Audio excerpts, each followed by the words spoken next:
50 साल से ज्यादा इंतजार करने के बाद अब आखिरकार वो पल आ ही गया। मार्वल ने एक्समैन एवेंजर्स डूम्सडे का ऑफिशियल एचडी ट्रेलर रिलीज कर दिया है। और ऑनेस्टली ये सिर्फ एक ट्रेलर नहीं है, ये नॉस्टैल्जिया, केओस और फ्यूचर सेटअप का एक जबरदस्त कॉम्बो है। इस टीजर में ईस्टर एग्स इतने ज्यादा हैं कि हर फ्रेम पॉज करके देखना पड़ेगा। और एक्समैन प्लस एवेंजर्स को एक ही मूवी में देखना कई लोगों के लिए ये लिटरली लाइफ टाइम ड्रीम रहा है। तो अगर आपने इस वीडियो पर क्लिक किया है तो पूरा देखिए, क्योंकि हर सेकंड में कुछ ना कुछ छुपा है। अब इस ट्रेलर की सबसे स्टैंड आउट चीजों में से एक है इसका म्यूजिक। एवेंजर्स मूवीज का एलन सिल्वेस्ट्री का आइकॉनिक थीम और क्लासिक एक्समैन थीम दोनों को मिक्स किया गया है और एक अपडेटेड वर्जन बनाया गया है जो एक्समैन 99 एनिमेटेड सीरीज के थीम्स से भी काफी इंस्पायर्ड लगता है। अब जब हमारे पास एचडी फुटेज है तो साइक्लोप्स वाले सीन में उसके पीछे सेंटिनल्स साफ चलते हुए दिखते हैं और उन सेंटिनल्स के डिजाइन काफी हद तक क्लासिक एक्समैन एनिमेटेड सीरीज जैसे लगते हैं। मतलब साफ है उस सीन में बैटल अभी भी चल रही है और एक्समैन हार रहे हैं। ये काफी हद तक उस थ्योरी को कंफर्म करती है जो हमें बताती थी कि डूम अपने स्पेल और मैजिकल रन के मदद से सेंटिनल्स को कंट्रोल कर रहा है। और ये बात ऑफिशियल एवेंजर्स पोस्टर देखकर भी समझ आती है, क्योंकि उस पोस्टर में भी ऐसे रून्स दिखाई देते हैं जो डॉक्टर डूम की मैजिक से मैच करते हैं। अब जब आप इस पूरे टीजर को देखते हो तो सबसे बड़ा सवाल जो आपके मन में आता है वो यही है कि डॉक्टर डूम एक्समैन के पीछे आखिर क्यों पड़ गया है। क्या वो भी फ्रैंकलिन रिचार्ड्स की तरह किसी और बच्चे को चुराने आया है, या फिर वो मोनिका रंबो को मारने आया है जो उस दुनिया में फंसी है। अब तक के सारे एवेंजर्स डूम्सडे टीजर ट्रेलर्स में जो एक थीम हमने कॉमन दिखी है वो है बच्चे, यानी एवेंजर्स के बच्चे।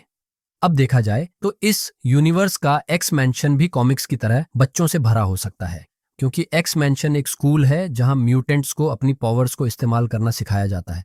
और इसीलिए अगर आप ध्यान से इस टीजर को देखोगे तो पहले ही सीन में एक हिंट है जो साफ दर्शाता है कि ये टीजर भी एक तरह से बच्चों पर ही फोकस करता है, क्योंकि उस सीन में हमें एक्स मैंशन का सेकंड फ्लोर दिखाया गया है जो स्कूल के बच्चों के लिए एक डॉर्मिटोरी है।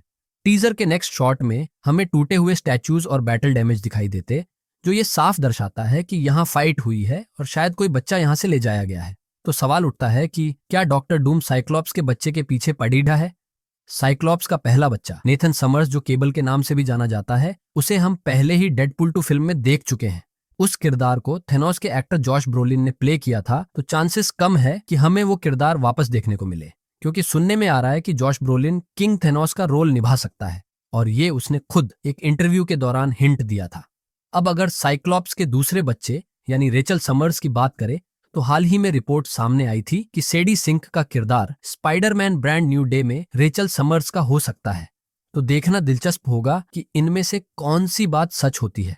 अब सीन बाय सीन लोकेशन की बात करें, टीजर के शुरुआत में हमें पहले सेकंड फ्लोर का शॉट दिखाई देता है, फिर हमें स्टेयरकेस से ग्राउंड फ्लोर का हॉलवे एंट्रेंस दिखाई देता है जो पूरी तहस नहस हो चुका है। अगले ही शॉट में हमें Xavier school for gifted youngsters की डोर प्लेट मलबे के धूल में घिरी दिखाई देती है।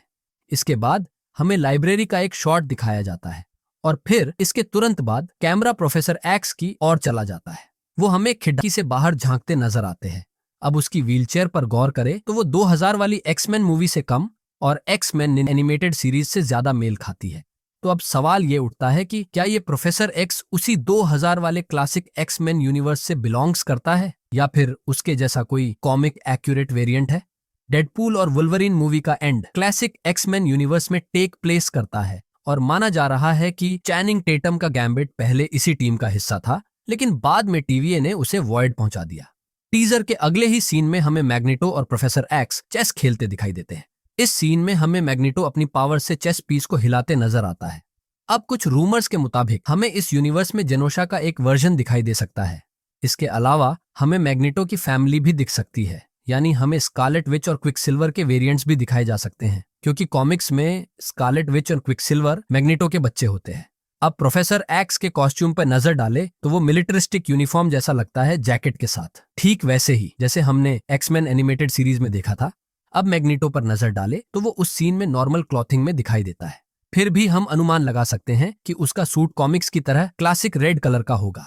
टीजर के आखिरी सीन में हमें एक्स मैंशन का बैकयार्ड दिखाई देता है, जहां साइक्लोप्स सेंटिनल्स से लड़ता नजर आ रहा है। और अगर आप ध्यान से देखोगे तो जब साइक्लोप्स आसमान की ओर ऑप्टिक ब्लास्ट करता है और कैमरा एंगल सामने की तरफ आता है, तब हमें पीछे चलते हुए सेंटिनल्स के पैर दिखाई देते हैं और फिर आता है टेक्स्ट ये कहते हुए कि X-Men will return for Avengers Doomsday. बाद में काउंटडाउन क्लॉक दिखाकर टीजर को एंड किया जाता है। अब गौर करने की बात यह है कि इस टीजर में हमें साइक्लोप्स, मैग्नेटो और प्रोफेसर एक्स के अलावा कोई और म्यूटेंट दिखाई नहीं देते, तो शायद उन्हें मेन ट्रेलर के लिए बचाया हो।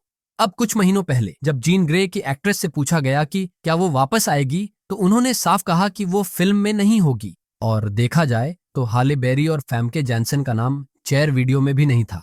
अब या तो ये हो सकता है कि उन्हें मूवी के लिए सरप्राइज रखा हो, या हो सकता है कि उन्हें सीक्रेट वॉर्स के लिए बचाया गया हो। अब आप बताओ कि आपको क्या लगता है, किड्स स्टोरी लाइन इस फिल्म में कितनी बड़ी होगी, और क्या एक्समैन फर्स्ट क्लास के एक्टर्स भी इस फिल्म में वापस आएंगे? कमेंट्स में जरूर बताना। वीडियो को लाइक करना और चैनल को सब्सक्राइब करना न भूलें, ताकि आप मार्वल की कोई लेटेस्ट अपडेट मिस न करें। और हमेशा की तरह देखने के लिए बहुत बहुत धन्यवाद।